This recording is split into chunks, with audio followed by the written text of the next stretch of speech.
கார்த்திகையில் மாலையிட்டோம் சுவாமி ஐயப்பா, நாங்க கடும் விரதம் இருந்து வாரோம் சரணமையப்பா. கல்லும் முள்ளும் குத்தவில்லை சுவாமி ஐயப்பா, கல்லும் முள்ளும் குத்தவில்லை சுவாமி ஐயப்பா. எமக்கு காடுமலை கடினமில்லை சரணமையப்பா, எமக்கு காடுமலை கடினமில்லை சரணமையப்பா. சுவாமியே சரணமையப்பா. சுவாமி சரணம். மேன்மைகள் சைவ நீதி விளங்குக உலகமெல்லாம். நோயற்ற வாழ்வே குறைவற்ற செல்வம். அந்த நோய் நொடிகள் இல்லாத வாழ்வு இந்த உலக மக்கள் எல்லோரும் வாழ வேண்டும் என்று கலியுகத்தின் காந்தமலை ஜோதியாகிய சபரிமலை சுவாமி ஐயப்பனுடைய திருவடிகளை சிறந்தாழ்த்தி டான் தமிழொலி ஓம் தொலைக்காட்சி நேயர்கள் அனைவருக்கும் சர்வதேச இந்து மத குருபீடம் அகில இலங்கை சபரிமலை ஸ்ரீ சாஸ்தாபுரத்தின் சார்பில் இனிய வணக்கங்களும் நல்லாசிகள். இன்றும் மங்களகரமான விஸ்வாவசு வருஷம் கார்த்திகை மாதம் 7ஆம் நாள் 23/11/2025 ஞாயிற்றுக்கிழமை. இன்றைய தினம் மலர்ந்திருக்கின்ற இன்றைய பொழுதும் நம் எல்லோருடைய வாழ்விலும் எல்லா விதமான சிறப்புகளும் வெற்றிகளும் கிடைக்க வேண்டும் என்று இறைவனை பிரார்த்தித்து இஷ்ட தெய்வங்கள் குலதெய்வங்களையும் வழிபாடு செய்து பெற்றோர்கள் பெரியோர்கள் குருவானவர்களையும் வணங்கியவர்களுடைய அன்பையும் ஆசியும் பெறுகின்ற பொழுது எந்த நாளுமே நமக்கு நல்ல நாளாக அமையக்கூடியது. இன்று பானுவாரம் என்கின்ற ஞாயிற்றுக்கிழமை.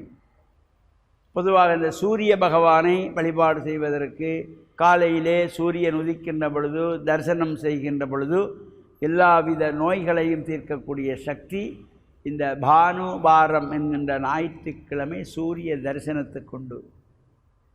அவ்வாறு அந்த சூரிய பகவானையும் வழிபாடு செய்து அனுகிரகத்தை பெறுவதோடு இன்றைய தினம் கொழும்பு 13 விவேகானந்த மீட்டில் அமைந்துள்ள ராஜராஜேஸ்வரி அம்பாள் தேவஸ்தானத்தினுடைய புனராவர்த்த அஷ்டபந்தன பிரதிஷ்டா மகா கும்பாபிஷேகம்.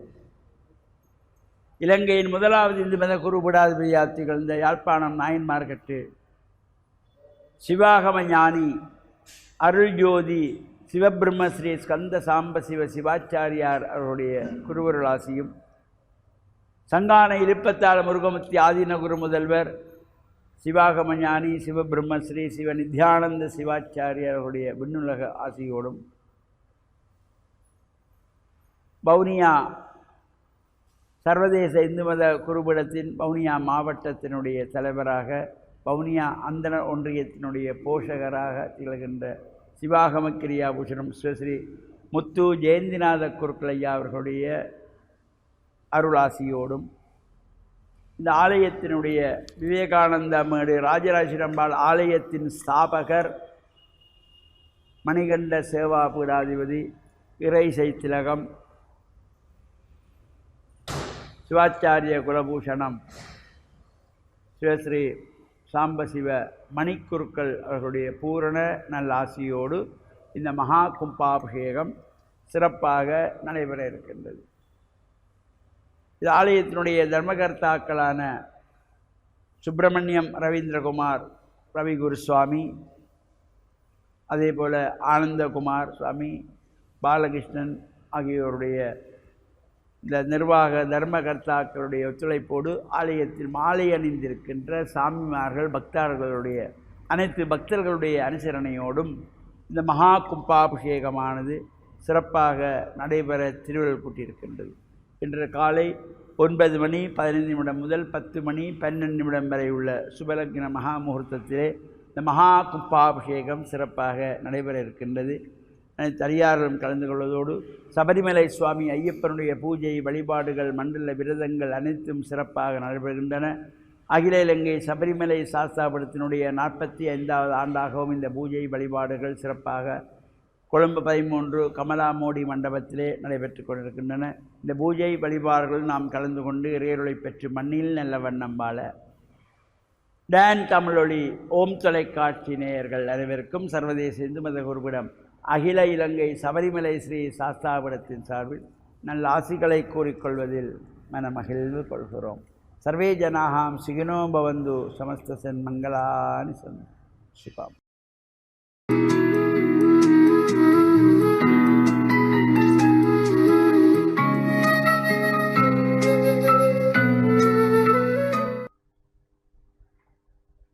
இறை இயேசுவில் என் அன்பு நெஞ்சங்களே, கிறிஸ்தவ நற்சிந்தனை வேளையில் உங்களை சந்திப்பதிலே எனக்கு மிக்க மகிழ்ச்சி. ஆண்டவர் இயேசுவின் அன்பும் அருளும் உங்கள் அனைவரோடும் இருப்பதாக. இந்த உலகத்திலே நாங்கள் இதை ஒரு பயணமாக, ஒரு யாத்திரையாக, எதிர்காலத்தை நோக்கி பயணித்துக் கொண்டிருக்கின்ற எம் மத்தியிலே மறுவாழ்வு என்பதிலே எவ்வளவு தூரம் நம்பிக்கை இருக்கின்றது. நாங்கள் எப்பொழுதும் ஒரு குறுகிய வட்டத்துக்குள்ளே இருந்து தூர நோக்கோடு அல்ல, இன்று நாங்கள் எவ்வளவு தூரம் லாபம் எடுக்க முடியுமோ, இந்த சந்தர்ப்பத்தை பயன்படுத்தி நாங்கள் எப்படி சந்தோஷமாக இருக்க முடியுமோ, இன்றைய நாளை நாங்கள் எப்படியும் வாழ்ந்து தப்பித்துக் கொள்ளலாம் என்று, அல்லது இந்த நாளை நாங்கள் வீணே விரயமாக்கி எங்களையும் அழித்து எங்களோடு வாழுகின்றவர்களையும் நாங்கள் அழிக்கின்றவர்களாக இல்லாமல், நாளையன்று ஒரு தூர நோக்கோடு எங்களுடைய வாழ்வை நாங்கள் பார்க்க வேண்டும். நாங்கள் ஒவ்வொருவரும் கடவுளுடைய சாயலாக படைக்கப்பட்டிருக்கின்றபடியினால் எங்கள் ஒவ்வொருவருடைய ஆளுமைக்குள்ளும் ஒரு ஆன்மா என்கின்ற இறை உயிர் தங்கி இருக்கின்றது. எங்கள் ஒவ்வொருவருடைய உடலிலையும் தூய ஆவியானவர் தம்முடைய ஆலயமாக்கி கொண்டிருக்கின்றார். அழகான சிந்தனைகள். நாங்கள் வெறுமனே இந்த படைப்புகளினுடைய இயற்கையிலே இருக்கின்ற இந்த படைப்புகள், பறவைகள், விலங்குகள் போன்று மனிதர்கள் இல்லாமல் படைத்தவர் படைப்பினுடைய சிகரமாக மனிதனை படைத்தார், தம்முடைய சாயலாக படைத்திருக்கின்றார். ஆகையினாலே நாங்கள் இந்த உலகத்தை கடந்து, அதாவது இந்த உலகத்திலே எங்களுடைய வாழ்வை கடந்து இறைவனோடு நாங்கள் ஒன்றித்த ஒரு நீடித்த வாழ்வை, அதை பேரின்பம் என்று சொல்லுவார்கள், அதை நிறைவான அமைதி என்று சொல்லுவார்கள், அதை ஆண்டவரோடு ஒன்றிக்கின்ற ஒரு அழகான ஒன்றிப்பு வாழ்வு, அன்பினுடைய 100% அதை நாங்கள் நிறைவாக பெற்றுக்கொள்வோம்.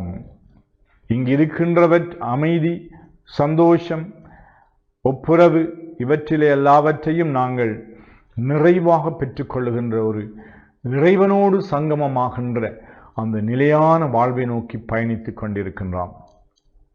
இதிலே நம்பிக்கை இல்லாத சதுசேயர்கள் என்று சொல்லப்படுகின்ற சமூகத்திலே, யூத சமூகத்திலே இருந்தவர்கள், அவர்கள் நிலங்களையும் சொத்துக்களுக்கும் உரியவர்களாக இருந்தார்கள். அதனால் இந்த உலகத்திலே நாங்கள் மேக்சிமம் இயன்றளவு நாங்கள் எவ்வளவு தூரம் சந்தோஷமாக, லௌகீகமாக, நாங்கள் குதூகலமாக, களியாட்டங்களிலே நாங்கள் மிதந்து கொண்டிருக்கலாம் என்று சிந்திக்கின்றவர்கள், மறுவாழ்வு இல்லை என்று அவர்கள் இயேசுவினுடைய உதட்டிலே இருந்து, அவருடைய வார்த்தையிலே இருந்து விடை பெற்றுக் கொள்ளலாம் என்பதற்காக ஒரு பிரச்சனையை முன்வைக்கின்றார்கள். மோசையினுடைய சட்டப்படி ஒருவர் மனைவியாக்கி கொண்டால் மற்றவரை, அவருக்கு பிள்ளை பேர் இல்லாமல் ஒருவர் இறந்து விட்டால் அவருடைய சகோதரன் அவளை மணம் செய்து கொள்ள வேண்டும். இவ்வாறு 7 பேர் அவளை மணம் முடித்து அவர்கள் எல்லோருமே இறந்த பின்பு உயிர் தெழுகின்ற பொழுது இவள் யாருக்கு மனைவியாக இருப்பார் என்ற ஒரு சிக்கலான கேள்வியை கேட்ட பொழுது இயேசு கூறுகின்றார், மறுவாழ்விலே இப்படி திருமணம் செய்கின்ற வாழ்க்கை அல்ல, அது ஒரு நிறைவான அன்பினுடைய வாழ்வாக இருப்பதனாலே இவ்வுலகிலே நாங்கள் அனுபவிக்கின்ற இந்த இன்பங்கள், கடமைகள், கட்டுப்பாடுகள் இவைகளெல்லாம் கடந்து அன்புமயமாக்கப்படுகின்றது. ஆகையினாலே நிறைவாழ்வு ஒன்று உண்டு என்று அவர் ஆணித்தரமாக சொல்லுகின்றார். எனவே எங்களுடைய வாழ்க்கையிலே நாங்கள் இவ்வுலகத்திலே நாங்கள் நல்லவர்களாக இருக்க வேண்டும். ஆனால் மறு உலக வாழ்வு என்ற அந்த தூர நோக்கோடு எங்களுடைய வாழ்க்கை பயணத்தை நாங்கள் ஓட்ட வேண்டும் என்று ஆண்டவரிடம் நாங்கள் இந்த நாளிலே அருள் வேண்டுவோமாக. ஆமென்.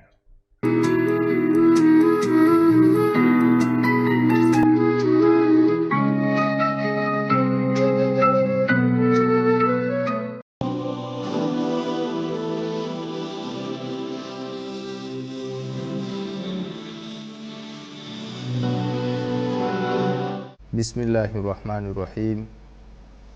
Alhamdulillahi Rabbil Alamin. Wassalatu wassalamu ala ashrafil anbiya wal mursalin. Amma ba'd.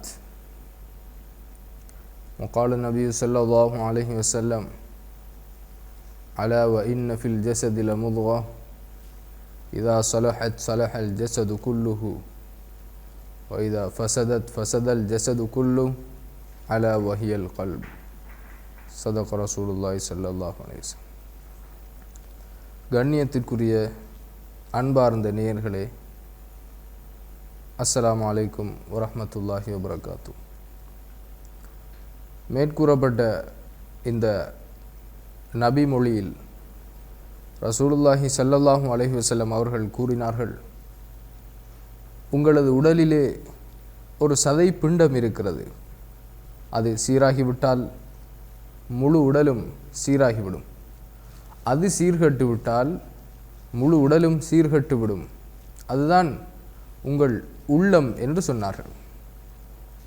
பொதுவாக இன்று நடைமுறையில் நாம் சில விடயங்களை விளங்கிக் கொள்ளலாம். எந்த செயற்பாடாக இருந்தாலும் மனிதனுடைய உள்ளம்தான் அதனை முதலாவதாக முன்னெடுக்கின்றது. அது ஒரு நலவான செயலாக இருந்தாலும் அல்லது ஒரு கெடுதியான செயலாக இருந்தாலும் எதுவாக இருந்த போதிலும் மனிதனுடைய உள்ளம்தான் அதற்கு முடிவெடுக்கிறது. நான் ஒருவனுக்கு நலவு செய்ய வேண்டுமா அல்லது கெடுதியை உண்டாக்க வேண்டுமா? எனது தொழிலை நான் லாபகரமானதாக மாற்றிக்கொள்ள வேண்டுமா அல்லது மோசமானதாக மாற்றிக்கொள்ளலாமா? அல்லது எனது கல்வியை நான் வெற்றிகரமானதாக முன்னெடுக்க வேண்டுமா அல்லது விளையாட்டுத்தனமாக விட்டுவிட வேண்டுமா என்று இவ்வாறு உலகின் பல துறைகளில் இன்று எதை எடுத்துக்கொண்டாலும் உள்ளத்துடன் தொடர்புடையதாக எல்லா செயற்பாடுகளும் காணப்படுகின்றது.